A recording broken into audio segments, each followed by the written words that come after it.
Respecte tes engagements envers la lumière et elle t'aidera. Le monde divin considère les spiritualistes comme des irrespectueux. Les autres hommes sont inexistants pour le monde divin. En effet, le monde des hommes vit par lui-même et n'a rien à voir avec le monde divin. Ce dernier donne la vie à ce monde, mais les hommes décident de vivre sans lui. Les spiritualistes, eux, se tournent vers Dieu, vers une dimension supérieure. Ils appellent la lumière, prient, étudient, pratiquent diverses méthodes transmises par les grands envoyés du Père.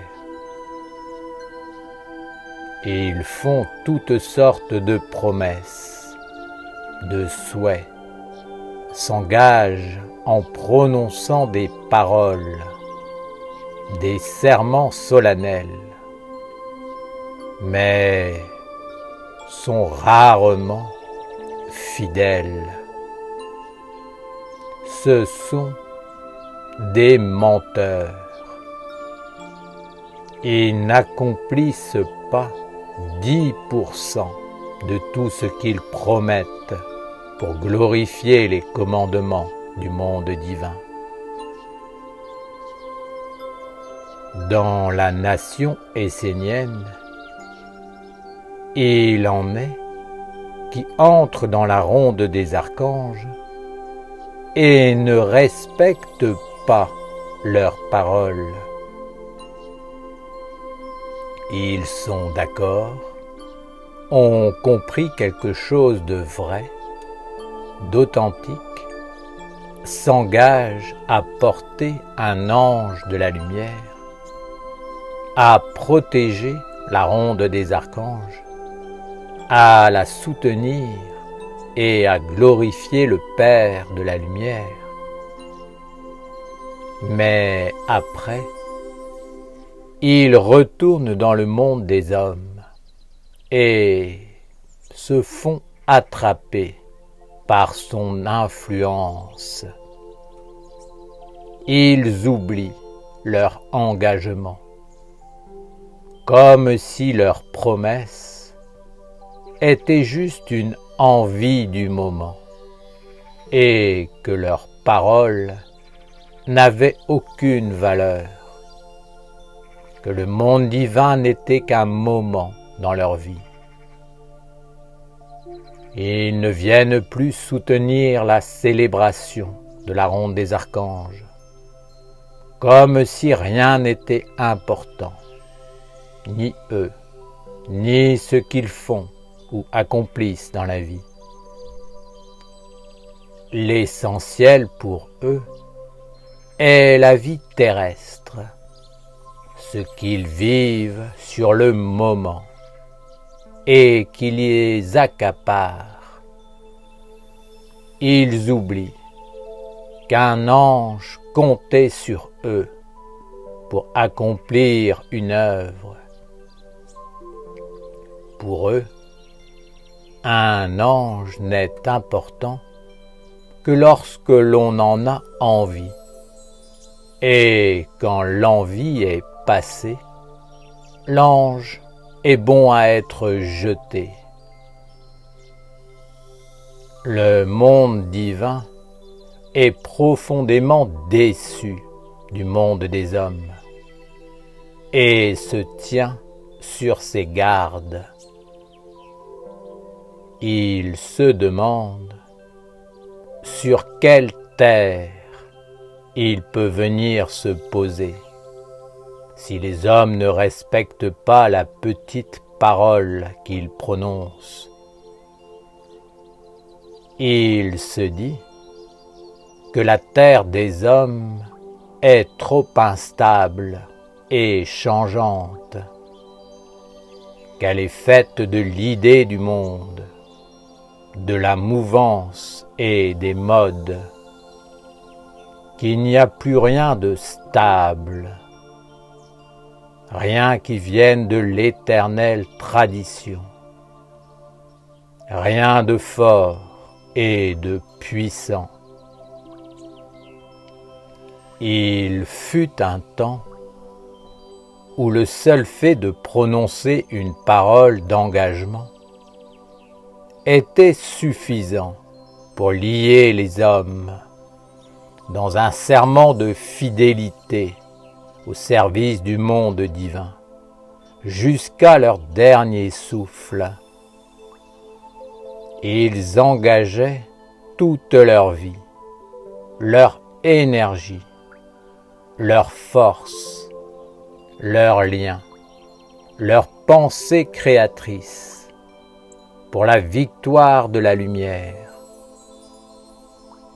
Aujourd'hui, les hommes n'ont plus cette conscience, ni cette exigence.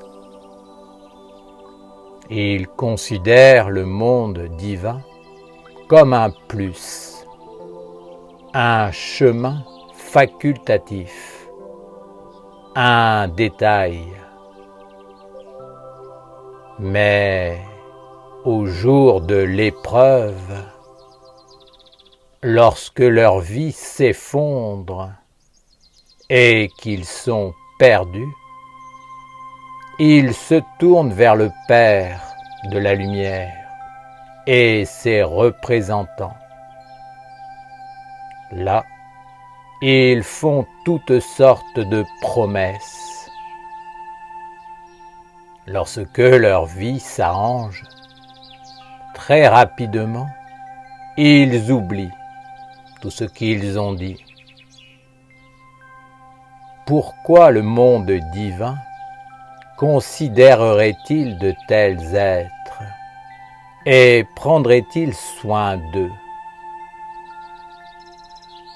Le monde divin ne respecte pas des hommes qui eux-mêmes ne respectent pas leurs engagements.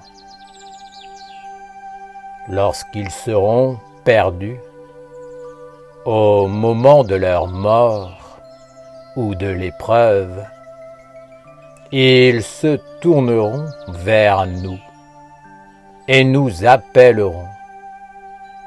Mais nous nous détournerons d'eux, ne répondrons pas à leurs appels, ne viendront pas, ne les protégeront pas. Lorsque de tels êtres appelleront la lumière, Dieu ou le Père, celui-ci ne viendra pas. Car où étaient-ils lorsque la lumière faisait appel à eux pour réaliser l'œuvre du Père? Une loi existe dans le monde divin. Si tu donnes ta parole, cela signifie que tu offres ta vie. Ceux qui ont pris l'engagement de soutenir la ronde des archanges, de s'unir avec un ange de la lumière, doivent s'organiser pour aller jusqu'au bout de l'œuvre et être fidèles et vrais. Ils doivent mettre de l'ordre dans leur vie, s'activer et faire en sorte que leur engagement devienne une puissante réalité. Le monde divin n'aidera pas les hommes qui ne tiennent pas leurs paroles envers la lumière, car c'est un irrespect, une trahison et une désunion. Si un homme te dit qu'il te donne sa confiance, son engagement, son amitié ou son amour, cela doit être vrai, authentique, fidèle. Mais l'homme oublie, passe à autre chose, car le monde faux le capture et l'empêche d'être un fidèle, un associé efficace, un être véridique, engagé dans la réalisation de l'œuvre de lumière sur la terre. Vous, les hommes, méditez et réfléchissez avant de vous engager auprès de la lumière sur ce chemin. Car si vous faites n'importe quoi, si vous entrez dans l'irrespect, si vous oubliez vos engagements et croyez que le monde de l'homme est plus important, vous devrez comprendre et accepter que le monde divin n'habitera jamais votre vie. Vous serez toujours incompris, n'aurez aucun ami sincère, aucun soutien dans votre œuvre et essaierez de vous débattre en tous sens pour trouver et gagner la lumière. Vous l'appellerez, la chercherez, la souhaiterez, mais elle ne viendra pas. La lumière ne se met jamais au service du néant. Elle ne vient visiter que les fidèles, ceux qui prononcent une parole et l'accompagnent jusqu'à sa pleine réalisation.